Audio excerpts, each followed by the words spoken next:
ذکر بھی ہوا، ختم قرآن کی مجلس بھی ہوئی اور پھر دعا بھی ہو گئی۔ یہ بچہ ہمارا حافظ قرآن و مدرسے کا 9واں طالب علم ہے۔ الحمدللہ اس سے پہلے 8 طلباء نے حفظ مکمل کیا ہے، اور بھی بہت سارے ہمارے طلباء ہیں بستی کے، ہمارے طلباء جو اسکول کے ساتھ بھی حفظ کر رہے ہیں ماشاءاللہ۔ ان کے لیے ایک نمونہ ہے، اور ایک آگے چل کر ان کو ایک حوصلہ افزائی اور ہمت افزائی ہے۔ یہ بھی پڑھ کر حفظ مکمل کریں گے تو ان کے لیے بھی مجلس ہوگی، اور پھر ان کے لیے بھی دعائیں ہوں گی، اور ان کا بھی نام ہوگا، ان کے والدین کا بھی نام ہوگا۔ یہ دنیاوی اعتبار سے خوشی بھی ہوتی ہے، والدین کو خوشی ہوتی ہے، خاندان والوں کو خوشی ہوتی ہے، بڑوں کو خوشی ہوتی ہے۔ اس سے بڑی خوشی اور کوئی نہیں۔ اپنا بچہ حفظ مکمل کرتا ہے قرآن، اس نے حفظ مکمل کیا ہے، اور پھر یہ کیا کرے گا، والدین کو وہ قیامت کا جو موقع ہوگا نا، سارے ارب خرب لوگ جمع ہوں گے، اس وقت ان کے والدین کو نور کا تاج پہنایا جائے گا۔ کیا بیٹا؟ نور کا تاج۔ اس کی روشنی ایسی ہوگی، سورج کی روشنی اس کے سامنے پھیکی پڑ جائے گی۔ کسے پہناتی سو؟ والدین کو۔ والدین بولا تو امی ابا دونوں کو، ٹھیک ہے؟ ہاں، یہ کہ حضرت ہمیں محنت کرے سو نہیں، ہمیں اتنے سالاں پڑھ کو محنت کر کو حضرت آنگنے مارا کھا کو گالیاں سن کو، ہمیں مشقتاں برداشت کر کو سب بھی کر کو، تاج کسے پہنا رہی سو؟ والدین کو، امی ابا کو۔ اتنا جلدی ہمیں اللہ سے روٹ جانا نہیں، کیا اللہ ہمیں کرنی سو پورا سلا دے کر اما ابا کو چلا۔ حالانکہ میں اور آپ یعنی مدرسے میں جب داخلہ لیے ہیں، یہ ہم اپنے چوائس سے نہیں لیے، اکثر کی بات کر رہا ہوں، اپنے چوائس سے ہمیں مدرسے کو نہیں گئے، بلکہ ہمارے والدین کی چوائس سے ہمیں کیا ہوئے سو مدرسے میں گئے۔ ہمارے والدین چاہتے تھے کہ ہمیں کیا ہونا، حافظ بننا، تو یہ ہمارے والدین کی چوائس کی وجہ سے ہم حافظ قرآن بن رہے ہیں۔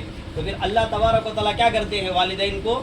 بولو، آپ کو تو جنت ملتا والدین کو بھی، اور جس کے سروں پر اللہ تبارک و تعالیٰ وہ نور کا تاج پہنائیں گے، تو کیا اللہ تبارک و تعالیٰ کھربوں اربوں لوگوں کے سامنے ہمارے والدین کو نور کا تاج پہنا کر ان کو جہنم میں لے جاتے؟ کیا جہنم میں بھیجیں گے؟ نہیں، جنت پکی ہے۔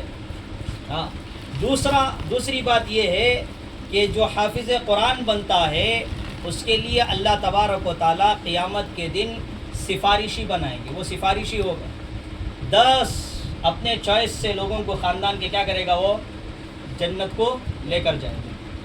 ہاں، جنت کو کیا کرے گا، لے جائے گا۔ ہاں، شرط یہ ہے کہ وہ آپ سے نفرت کرنے والا نہ ہو۔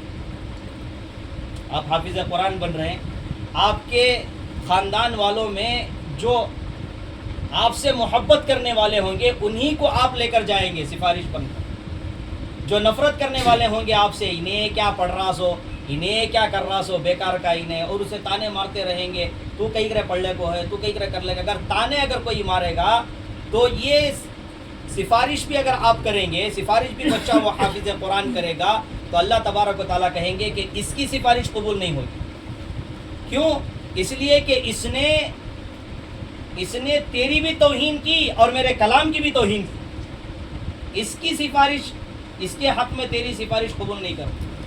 تو اس سے یہ معلوم ہوا کہ حافظ قرآن کی بڑی عظمت ہے، اور حافظ قرآن جب حافظ مکمل کرتا ہے، قرآن کو یاد رکھتا ہے، تو اللہ تبارک و تعالیٰ اس کو بھی جنت عطا فرماتے ہیں، والدین کو بھی جنت عطا فرماتے ہیں۔ والدین کو بہت بڑا درجہ پوری دنیا کے سامنے، اب تو یہاں تھوڑے لوگوں کے سامنے ہمیں دستار بندی کرتے ہیں، ماشاءاللہ 17 نومبر کو دستار بندی ہے، وہاں ان کے والدین کو ہار پھرائے کی، شال ڈالے کی، سمجھ میں آ رہا، بٹھا کو ایک طرف بٹھائے کی، تاکہ مقام بتایا جائے۔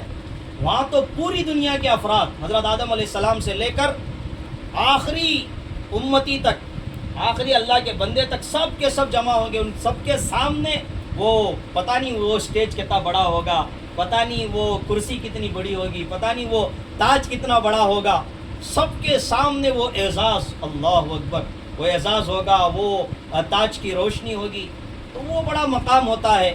تو اللہ تبارک و تعالیٰ سے دعا کریں، دل ہی دل میں نیتیں کریں کہ ہماری اولاد کو بھی ہم حافظ قرآن بنائیں گے. اور کیا ہوتا ہے، شروع میں نیت کر لیتے ہیں، بعد میں تھوڑی بہت حالات آ جاتی ہے تو کچھ دوسری پڑھائی کی وجہ سے ہو یا کوئی اور کاروبار کی وجہ سے ہو، کیا کر دیتے ہیں، بچے کو محروم کر دیتے ہیں، یا بچہ کسی اپنے موبائل کی کچھ اس کی وجہ سے کمی بیشی جو موبائل میں لگا رہتا ہے، اس کی وجہ سے، یا دوستوں کے غیر جو اخلاقی دوست ہوتے ہیں یا جن کی صحبت صحیح طریقے سے نہیں ہوتی، یعنی تربیت جس کی نہیں ہوتی، ان کے ساتھ صحبت اختیار کر کے وہ محروم ہو جاتا ہے، تو پھر یہ بڑی پریشانی ہو جاتی ہے، درمیان میں چھوڑ دیتے ہیں، محروم ہو جاتے ہیں. لیکن ہم کو کیا کرنا ہے، اپنے بچوں کے لیے دعائیں کرنا ہے، بچوں کے لیے صدقہ دینا ہے، اور بچوں کے پیچھے لگ جانا ہے کہ بیٹا تو حافظ قرآن بن جا، عالم دین بن جا، جو بھی ہے بن جا، جیسا بھی بن سکتا ہے بن جا. جیسا بھی مطلب کیسا ملے ویسا نہیں، یعنی تکلیف ہو رہی ہے، کچھ پریشانی ہو رہی ہے، حضرت ذرا سخت مزاج کے ہی مار ڈالتی، کیا تو ایک کے گالیاں دے ڈالتی، سمجھ میں آ رہی ہے باتیں. جیسا بھی ہے تیرا حضرت ہے، تیرا روحانی باپ ہے، اس کو چھوڑنا نہیں ہے، اسی کی تربیت میں رہنا ہے، اور اسی کے ساتھ رہ کر تجھ کو کیا کرنا ہے، حافظ قرآن مکمل بننا. یہ تربیت اگر ماں باپ کی طرف سے ہو جائے، ہمارے رشتہ داروں کی طرف سے ہو جائے، تو پھر وہ بچہ محروم نہیں ہوتا. اللہ تبارک و تعالیٰ سے دعا ہے کہ اللہ تبارک و تعالیٰ ہم تمام کو اپنی اولاد کو حافظ قرآن بننے کی توفیق عطا فرمائے. اللہ تبارک و تعالیٰ کسی کو بھی یہاں جتنے بیٹھے ہیں ان کو اور ان کے جتنے رشتہ دار مدرسے میں پڑھ رہے ہیں، ان ساروں کو اللہ تبارک و تعالیٰ محروم ہونے سے بھرپور حفاظت فرمائے. وآخر دعوانا الحمدللہ رب العالمین.